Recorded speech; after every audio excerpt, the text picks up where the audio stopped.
In the shadowed alleyways of Naples, where centuries-old cobblestone streets wind through crowded markets and historic ruins, the line between the sacred and the profane often blurs.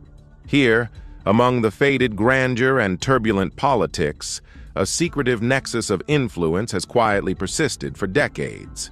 The clandestine intersection of Freemasonry and the Camorra, southern Italy's oldest and most insidious criminal organization. Though at first glance Freemasonry and organized crime may appear antithetical, one being a global fraternal order claiming philosophical enlightenment and charity, the other a brutal, profit-driven criminal syndicate. Closer inspection reveals a disturbing overlap of structure, secrecy, and shared interests. To understand how Freemasonry and the Camorra became intertwined, one must first delve into their origins. Freemasonry arrived in Italy in the early 18th century, blossoming among intellectual elites, political radicals, and members of the aristocracy. Its core values, liberty, equality, fraternity, resonated with the anti-clerical and republican sentiments that challenged the dominant power of the papal states and the monarchy. Lodges became spaces for discussion, plotting, and subtle resistance. Simultaneously, the Camorra was emerging from the underworld of Neapolitan prisons. Rooted in the Spanish domination of southern Italy, it began not as a Mafia-style organization, but as a prison-based society structured with rituals, oaths, and internal hierarchies. Over time, it expanded into the streets, manipulating and controlling various elements of Neapolitan society through extortion, smuggling, and later, drug trafficking. By the late 19th and early 20th centuries, both Freemasonry and the Camorra were deeply embedded in the political and social fabric of Naples. While Freemasonry championed ideals of enlightenment, it was also known for its exclusivity and its appeal to powerful men who could sway political appointments and business contracts. This attracted opportunists, including those within the Camorra, who saw Masonic lodges not just as ideological circles, but as networks of protection and power. The structural similarities between the two organizations are striking. Both operate on hierarchical models with initiation rites, secret symbols, and oaths of loyalty. These shared attributes create a natural compatibility. For Camorristi looking to elevate their influence or mask their activities under the guise of legitimacy, Freemasonry offered a perfect cover. In southern Italy, particularly in Campania, reports have surfaced over the decades of lodges infiltrated by Mafia affiliates. These deviated lodges, as some investigators call them, are no longer concerned with philosophical or charitable pursuits.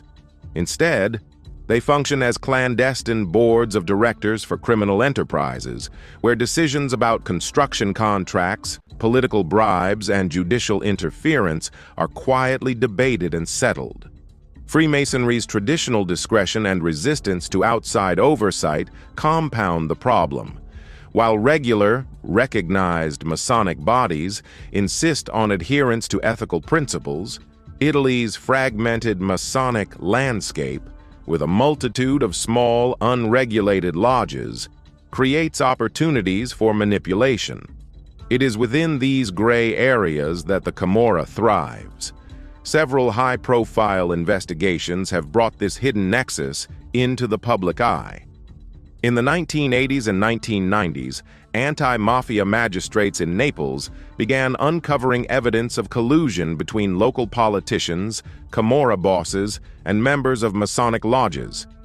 Some Camorristi, upon arrest, confessed to being initiated into lodges as a means to forge connections with judges, police officials, and business elites. One such case involved notorious Camorra boss Raffaele Cutolo, founder of the Nuova Camorra Organizzata, NCO, who reportedly maintained Masonic affiliations to expand his criminal empire and influence state institutions from behind bars. Another case, known as the P2 scandal, though more associated with northern Italy, highlighted how a secret Masonic lodge could become a shadow government, and it raised alarm bells about the role such lodges might play in the South. The power of the Camorra has always extended beyond the streets into city halls and regional governments. Through Masonic lodges, the Camorra gains access to a web of influence that includes politicians, police chiefs, and even judges. Testimonies from pentiti, Mafia turncoats, suggest that decisions about public contracts, law enforcement appointments, and election outcomes are sometimes hashed out in lodge meetings rather than official government chambers. This infiltration is not just dangerous, it is corrosive. It erodes public trust in institutions and creates a culture of impunity where criminals can operate under the protection of powerful allies. The aura of respectability granted by Masonic membership enables Camorra figures to mingle with legitimate power brokers, further blurring the line between legality and criminality. Ritual is central to both the Camorra and Freemasonry.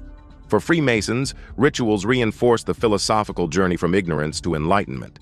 For the Camorra, ritual binds members to a code of silence, omerta, and obedience. When these systems overlap, the rituals become doubly powerful, not only affirming loyalty to the organization, but also cloaking criminal intent in the language of ancient wisdom and honor. It is no accident that Camorra initiations often mirror Masonic rites, incorporating oaths, candles, symbolic tools, and cryptic language. These ceremonies provide a sense of identity and belonging that is deeply psychological. For members of the Camorra who are also Masons, the dual identity creates an unbreakable bond to both tradition and strategy. The convergence of Freemasonry and the Camorra in Naples has far-reaching consequences. At a societal level, it reflects the enduring influence of shadow power in a region already burdened by economic struggle and political instability. Institutions meant to serve the public good are compromised by private interests. Laws are enforced selectively. Justice is skewed. Moreover, the perception of Freemasonry as a haven for elite collusion undermines its broader mission of personal improvement and civic virtue.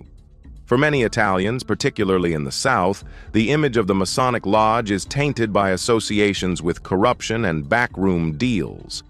This reputational damage affects not only deviant lodges, but legitimate ones striving to preserve the organization's original values. Italian authorities have made efforts to expose and dismantle the connections between Freemasonry and organized crime.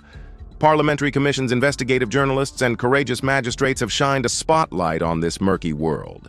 In some regions, courts have ordered Masonic lodges to disclose their membership lists, hoping to uncover hidden networks of influence. But the resistance is formidable. Freemasonry's traditional defense of privacy, combined with the Camorra's violent retaliation against whistleblowers, makes accountability elusive. Some efforts have been successful in forcing resignations, halting corrupt contracts, and even jailing compromised officials. Yet the problem remains systemic. The story of Freemasonry and the Camorra in Naples is not one of moral clarity. It is a narrative woven with contradiction, of noble ideals corrupted by cynical ambition, of ancient rites repurposed for criminal control, of brotherhood manipulated for profit. While not all Masons are complicit, and not all lodges are infiltrated, the documented cases of crossover point to a structural vulnerability. Where secrecy meets power, there is always a risk of exploitation. And in a city like Naples, where history pulses through every stone and every silence carries weight, that risk has too often become reality. Ultimately, exposing and understanding these connections is essential not only for justice, but for restoring faith in institutions. The battle is not just against organized crime, but against the systems that allow it to flourish under the guise of tradition and fraternity. As Naples moves forward, it must confront the shadows within its own legacy and decide what kind of brotherhood it truly wants to preserve.